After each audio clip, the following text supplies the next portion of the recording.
Engana-se quem pensa que somente o atleta profissional precisa de um cuidado especial para com o corpo. Aqui na Moving, você, atleta amador, também ganha esse cuidado todo especial. Meu nome é Ícaro Rodrigues e quero apresentar para você o nosso serviço de avaliação funcional. O nosso serviço de avaliação funcional abrange várias etapas, sendo que a primeira etapa é a nossa avaliação de força.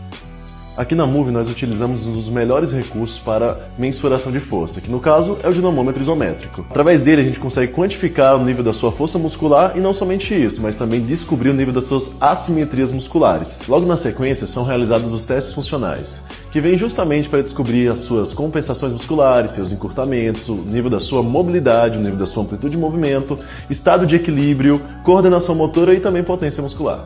A terceira etapa é o teste de espirometria na esteira, a fim de descobrir como é que está o condicionamento cardiorrespiratório do atleta e descobrir o nível do seu VO2 máximo.